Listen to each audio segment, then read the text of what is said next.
Hi everyone and welcome to my first video from my dorm room. As you can tell, I'm now at Tim, it probably looks like to you. Okay, I'm not at Tim, I'm at MIT.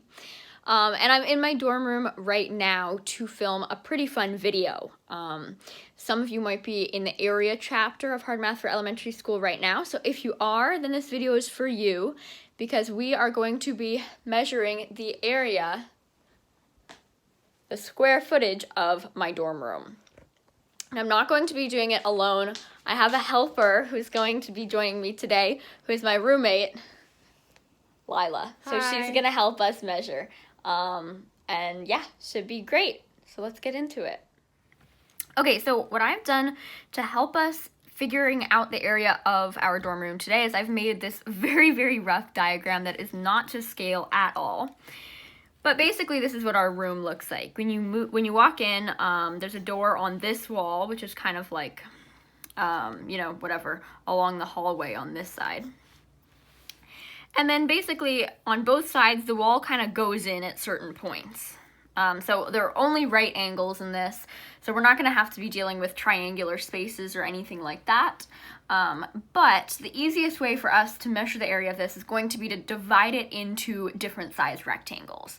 So I've kind of drawn dotted lines here to show what some of those rectangles are going to be. So for instance, we've got kind of this long skinny one running the whole length of the room. And then we've got each place that there is kind of a dip in the wall, then we've got a separate rectangle. So for instance, we've got this one here, we've got this one here, and then on the other side we have this one here and this one here. So we're gonna have to find a lot of different dimensions of this room, and that's gonna help us with the area. You might be asking, what will we be using to find the area? Well, or to find distances, we're going to be using this laser measurer. I will show you how it works when we get started. No ruler, no tape measure. If you'll remember my last video, I broke my tape measure. So anyway, I've got this. This should be pretty cool, and yeah, I hope you enjoy it. All right, so first up, we're going to measure the length of this back wall. So this is what the one in the back on the diagram that I had drawn by our windows. And the way I can use this laser measurer is I hold it up against this wall right in the corner, and when I press the button, the laser pointer is going to turn on and the laser is going to hit the other wall. This device is then going to measure the distance from the back of this laser pointer to that wall where the laser hits, and so that's going to give us the length of this back wall here. So I press the red button to start, and let's see. All right, now there is a red point on the other side of the wall. So now all I have to do is press this again to hold the value, look at the screen, and it looks like that is giving us 8 feet. So we are going to be working in feet today and not inches, just to make things simpler. This is 8 feet. Okay, so now we're doing this little section of wall. So I want to get from like this corner here over to that wall. So I'm going to aim my laser pointer at that other side. Forgot to say this earlier. Don't aim lasers at people's eyes or at people at all. That's very important to keep in mind. So I'm going to turn this on. Let's see what we get. I'm just kind of lining up the back of this with the corner here. You can see now the red dot is hitting the other wall. And I am getting, can look at that. That second number there is our measurement, and that says 2 feet. So that right there is going to be 2 feet. Okay, so the rest of these measurements, we have a lot more measurements to take. It's not going to be very interesting for you to see, so we're going to do a little time lapse for the rest of them.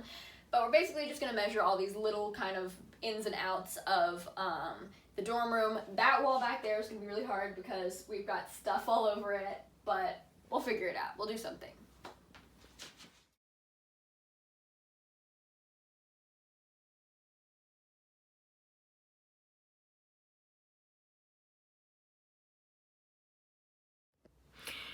All right, so we finished the measurements, and I put all the measurements into my kind of messy and now very, as I see now, inaccurate diagram, but that's okay. You may notice that we didn't actually measure every single little side of the room, but through subtraction, we were able to find out a lot of it. So main points to consider are that this long wall by the door is 12 feet and this one up here is 8 feet.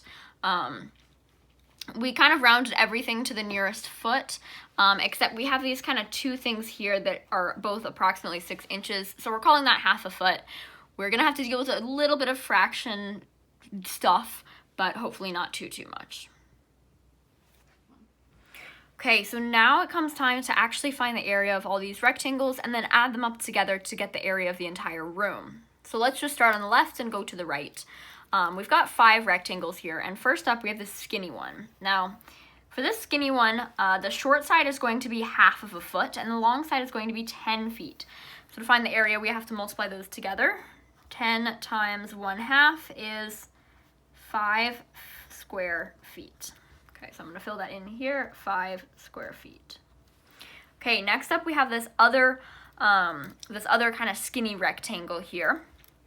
This time we still have an edge here of half of a foot, but this longer side is going to be 10 feet plus 3 feet, which is 13 feet. So we're going to do 13 times 1/2 this time. You may be saying that's not a whole number, and it is not. So we'll keep this as 6.5 square feet for now. Next up we have the biggest rectangle by far. We know that this side here is 8 feet, so down here is also going to be 8 feet for our shorter side.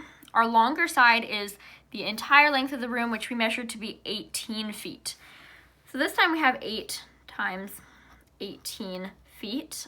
This is probably something that you don't have memorized at this point, although you might. So I'll show you how to do it using the distributive property.